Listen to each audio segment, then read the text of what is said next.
İcadi vayronchilik iddiasini rivojlantiruvchi iqtisodshunos Josef Shampeter. Mazkur yozma Dunyoviy buyuk iqtisodshunoslar va ularning ta'limotlari nomli kitobimdan ilingan parcha. Kitobning 3-qismi 20-asrdan keyingi mashhur iqtisodshunoslar va ularning iqtisodiy ta'limotlari. Buning 3-paragrafi ijodiy vayronchilik iddiasini rivojlantiruvchi iqtisodshunos Josef Shampeter. 20-asrda o'zining buyuk ta'limotlari bilan zo'r ta'sir qo'zg'agan iqtisodshunoslar xili bor bo'lib, ularning hammasini bu kitobga kirgizish niyatida bo'lmadim. Unda qilganimda bu bir apchil o'qishli kitob bo'lmasdan, kishilarning qiziqishini sustlashtirib o'tadigan tomliq lug'atga aylanib qilishi mumkin ekan. Chunki odamlar qiziqarli kitoblarni pat-pat qo'liga ilib turgani bilan batlari ko'p tomliq lug'atlarga ancha qarab ketishmaydi. Shundaqmi men 20-asrdagi nurg'un iqtisodshunoslarning orasidan iqtisodshunos Josef Shampeterni tanlab, uning ta'limotlarini bu kitobga kirgizishni muvofiq ko'rdim. Chunki uning qarashlari iqtisodiy taraqqiyotga, kapitalizm va egalik tiklashga munosabatli bo'lib, egalik tiklash orzusidagi, ya'ni korxona, shirkat qurish orzusidagi kishilarimizni Josef Shampeterning ta'limotlari bilan tanishib qo'ysa ham o'ylanib baqsa yaxshi bo'ladi deb qaradim. Josef Shampeter 1883-yili ayni chog'dagi Avstriya-Vengriya imperiyasiga taba bo'lgan, ammo hozir Chex Jumhuriyatiga taba Chast degan yerda tug'ilgan bo'lib, to'qimachilik fabrikasining xo'jayini bo'lgan dadasi Shampeter 4 yoshga kirganda o'lib ketgan. U Vena universitetida qonun va iqtisod o'rgangan bo'lib, 1906-yili doktorlik unvonini olgan. O'qish bitirgandan keyingi bir necha yil ichida u bir necha kitob yozgan bo'lib, ularning ichida dangliqlaridan 1911-yili nashr qilingan iqtisodiy taraqqiyot nazariyasi va 1942-yili nashr qilingan kapitalizm, sotsializm va demokratiya qatorliqlar bor. Gerçi o Avstriya-Vengriya imperiyasining sodiq qo'llovchisi bo'lsa-mu, Birinchi Dunyo urushining oxirida bu imperiya g'ulab tushgandan keyin yangidan qurilgan sotsial demokratlar hukumatida moliya ministri bo'lib xizmatga tushgan. Bu o'rinda 6 oy o'ltirgandan keyin u vazifasidan istifa berib, bankirga aylangan va topgan tupkinini mablag' qilib silib, oxirida hammasini yo'qotib qo'ygandan keyin akademik hayotga qaytib kelgan. 1920-yillarning oxirida Harvard universitetiga leksiya so'zlashga taklif qilingan Shampeter 1932-yili Harvard universitetining iqtisod fakultetida professor bo'lgan. Amerika fuqaroligiga o'tgan hamda toki 1950-yili o'lib ketguncha Harvard universitetining iqtisod fakultetida o'qituvchilik qilgan. Ayni chog'da u Stalinni Gitlerdan qabih va xatarlik deb tanqidlab, demokratik allarni Stalindan ogoh bo'lishga undagan. Shampeterning iqtisodiy ta'limotlarini asosligi uning iqtisodiy taraqqiyot va kapitalizm haqida ko'z qarashlariga yig'inchoqlashga bo'ladi.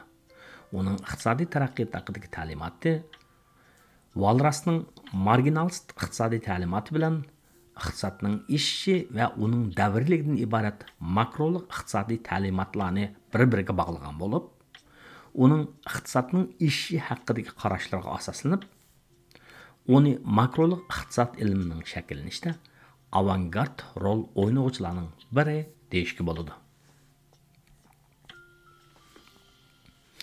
iqtisodiy masalalarni valroqcha tahlil qilish usuli iqtisodiy gavdalarning barliq faoliyatlarini bütünlük nuqtasidan chiqib o'ylashib, ishlab chiqarish va iste'moldan iborat muhim iqtisodiy faoliyatlar keltirib chiqargan masalalarni hal qilishga urinadi. Walrasning umumiy tangpunliq nazariyasi ishlab chiqarish texnikasini to'raqliq, iste'molchilarning tovarga bo'lgan xohishini o'zgarmas bo'ladi.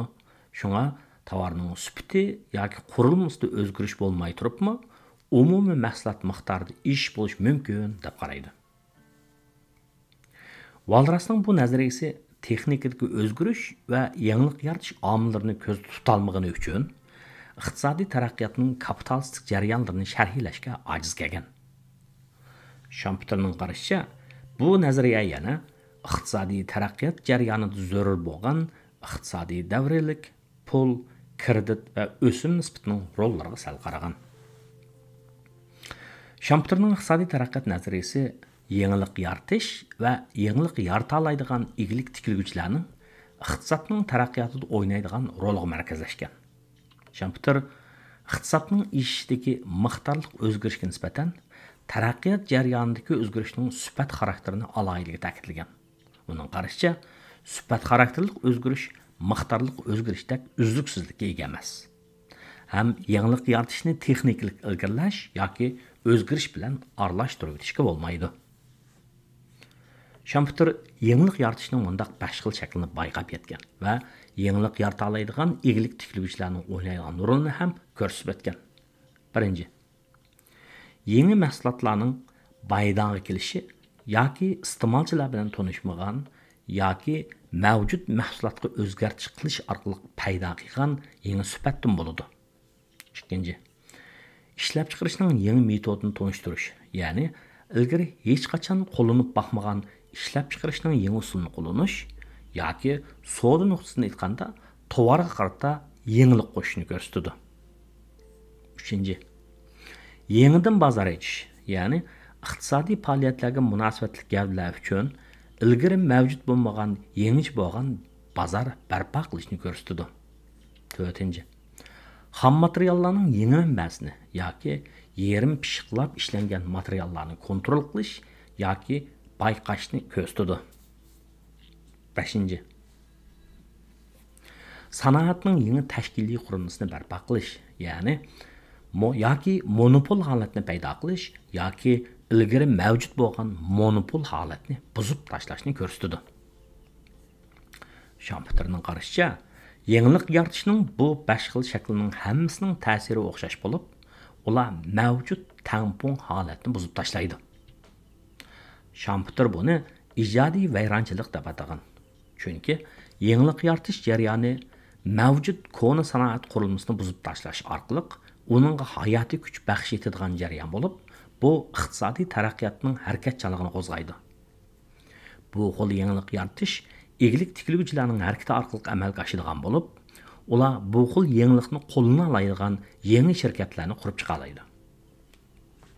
Schumpeter ilgari yangilik yaratish aslidagi koni shirkatning ishida barliq kelmaydi deb qaragan bo'lsa, 1942-yilga kelganda u qarashini o'zgartib, yangilik yaratish mavjud shirkatning ishidan barliq keladi degan. Schumpeter egilik tikiluvchini sifatlaganda, uni yangilik yaratuvchi, ammo ishlab chiqarish vositalarini egallagan va kontrol qilgan kapitalist bo'lishi notayin deb sal mujmalroq qarashda bo'lgan. Uning kapitalizm haqidagi ta'limotlarining asosiy mazmuni mundaq. Kapitalistik tuzumning mohiyati uning o'zgarishchanligida o'z ifodasini topadi. U nuqul holdagi baho mexanizmi asosidagi xam ashyolarning mahsulotga aylanish jarayoni emas, balki uning bilan haplashadigan aql egallarining uni to'xtamasdan harakatlantirib va o'zgartib berish jarayonidir.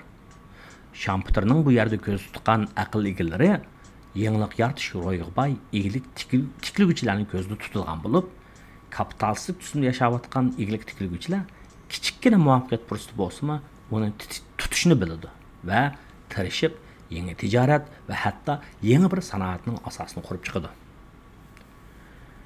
Kapitalizmning muvaffaqiyatli ham hayotiy kuchga to'lgan bo'lishi, uningda qiyinchilik va talabning yuqori bo'lishiga qaramay, yangilik yaratuvchilarning koni texniklarni bichit qilib tashlashdak yoki uni yengilab minishdak jasoratidan bo'ladi. Klassik iqtisodshunoslar kishilar monopoliyadan mustasno holda erkin raqobatga to'lgan dunyoda yashaydigan bo'lib, ishchilarning moddiy turmushining yaxshilanishi erkin raqobatning mavjud bo'lganligidan deb qarashadi. Shamtirning qarashicha, kishilarning moddiy turmushining yaxshilanishini keltirib chiqargani cho'ng shirkatlar va ularning monopollikni qo'lga keltirish jarayonidagi tirishchanlik bo'lib, bu qandaqdir yangidan barliq kelgan shirkatlarning jamiyatning ma'lum mahsulot yoki mulozimatga bo'lgan cho'nqur tashnaligini qondirib o'tganligidan emas, balki kapitalistik tuzumni chak-chikidan bo'sib tashlaydigan ijodiy vayronchilikning bo'rinining chiqib turganligini nazarda tutib, o'z-o'zini to'xtamay o'zgartib turganligi sababidandir.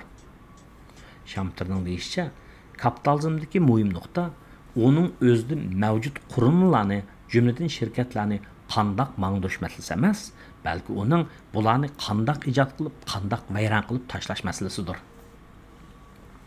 Shamtir kapitalizmning qiyomatlik dushmani bo'lgan Karl Marksdan ariya olgan ijodiy vayronchilik degan bu iboraga 1930-yillarda cho'nqurroq ta'bir bergan bo'lib, uning qarashicha, navbatda yaratilayotgan yangiliklar kelgusidagi tadqiqot va taraqqiyotga foydali bo'lgani bilan navbatda mavjud texnikalarni ishlatayotganlarga ziyonlidir.